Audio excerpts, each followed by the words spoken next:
narito na naman tayo para sa isang napaka-sweet at nakakakilig na love story nila Kalingap Edu at Ate Viancy. Tulad mo ay aking makilala. Para sa pagpapatuloy ng ating love story ay pumunta ang Kalingap team kasama na si Kalingap Edu sa bahay nila Ate Viancy noong araw na yon dahil dadalawin nila si Ate Viancy para ibigay ang mga binapabigay sa kanya ng mga sponsors. Napakarami na naman kasing nagpadala kay Ate Viancy ng mga financial assistance at mga bagay na magagamit niya sa kanyang birthday.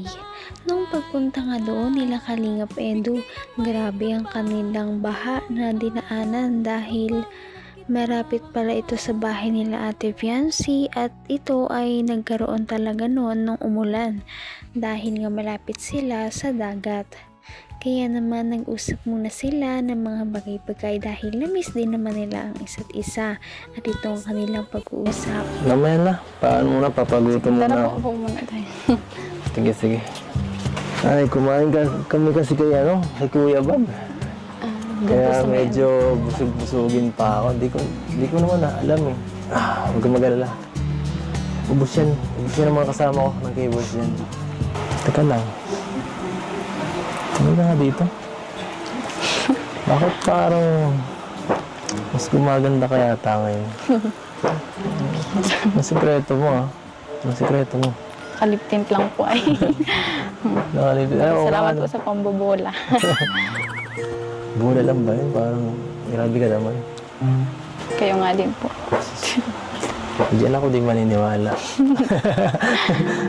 Pero mas bumabata po yung itsura niyo. Bumabata ako dahil siyempre bata ka eh. Kailangan ko maging pro. Kamay na kita mahal.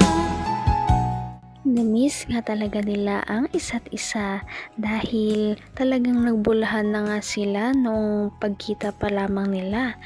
Pero totoo din naman yon dahil napakaganda nga naman talaga ni Ate Viancy.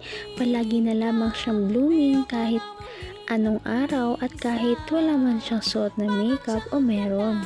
At sabi naman ni Ate Viancy na glowing din daw si Kuya Edu noong araw na yon.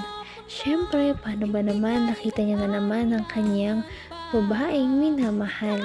Kaya sino ba naman talaga ang hindi mag-glow kapag ganon?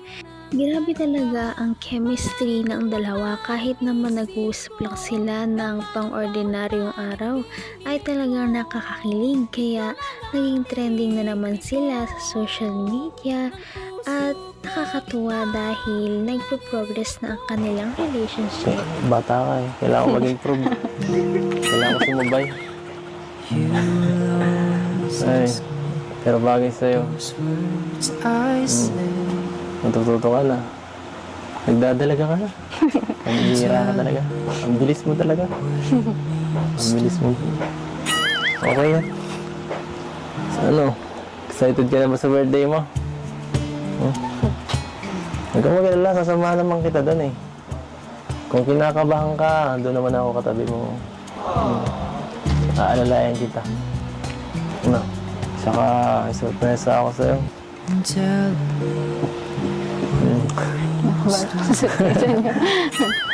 Ano po yun? Secret muna. Secret. Abangan mo lang sa birthday mo. Baka di mo kayanin yun. Baka First time nga lang ni Ate Viancy na magkakaroon ng isang party sa kanyang birthday kaya medyo kinakabahan daw talaga siya kung ano ang mga mangyayari sa kanyang karawan.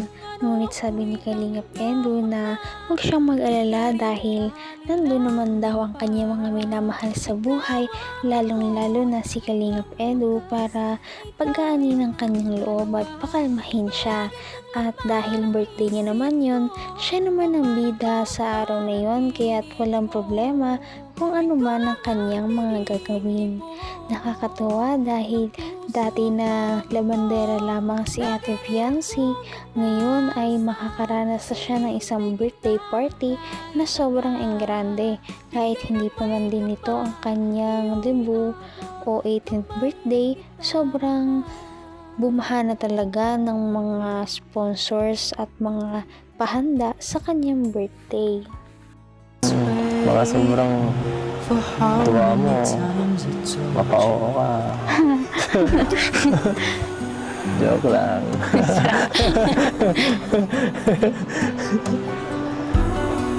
Ano? Ay, nako. Yan, say. Grabe yung birthday mo, bongga. Kayo po, bossing. Kamusta ang buhay-buhay? Oo naman. Yung mga ingay lang ng konti, pero wala naman yan. Hindi na lang yung pansinin. Tungkol po saan? Ay, nako, Gonse. Kunwari ka pa dyan. Parang hindi mo alam. Alam ko, basta...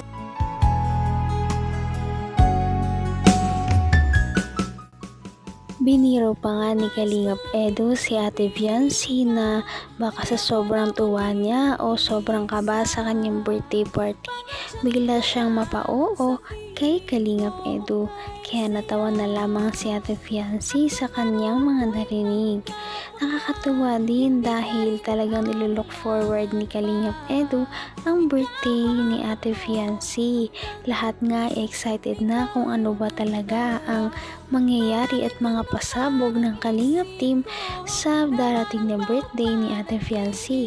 Talagang ito ay ginastusan at pinaghandaan ng buong Kalingap team, pati na rin ang kanyang mga sponsors, kaya sobrang engrande talaga nito at marami ang mga dadalo sa birthday ni Ate Fiancy. Kasama na dito ang mga iba't ibang kilalang mga vlogger. Ano? Totoo ba yun? Totoo ba yung mga narinig dito sa mga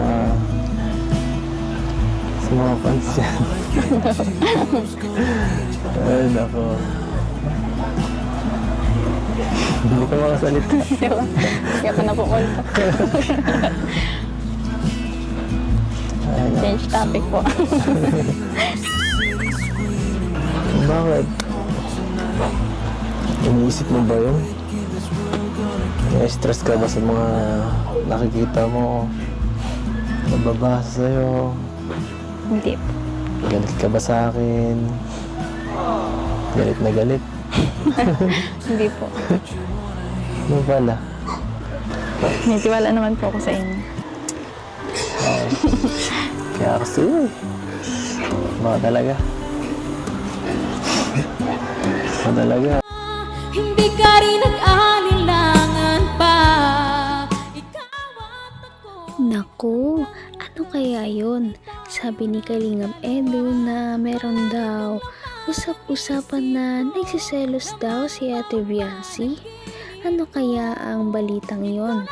Ngunit sabi naman ni Ate Fiancy na hindi naman daw yun totoo o parang tinatanggi niya na lamang. Siguro ay dahil nahihiya talaga siya kay Kalingap Edu na umamin. Ganun pa man ay sa susunod nating mga upload ay mas marami pa tayong makikitang kulitan moments nilang dalawa bago ang birthday ni Ate Fiancy. At ganun na rin ang birthday vlog ni Ate Fiancy. Kaya yan ay inyong pakaabangan. Sobrang nakaka-excite ang mga mangyayari. Kaya naman, sana ipatuloy natin silang suportahan at mahalin si Fiancy, si Kalingap Edu at ang Kalingap team. Yun lamang at maraming salamat sa panonood. Abangan natin kung magkakatuluyan ba talaga si Kalingap Edu at Fiancy. Hanggang sa muli. Bye!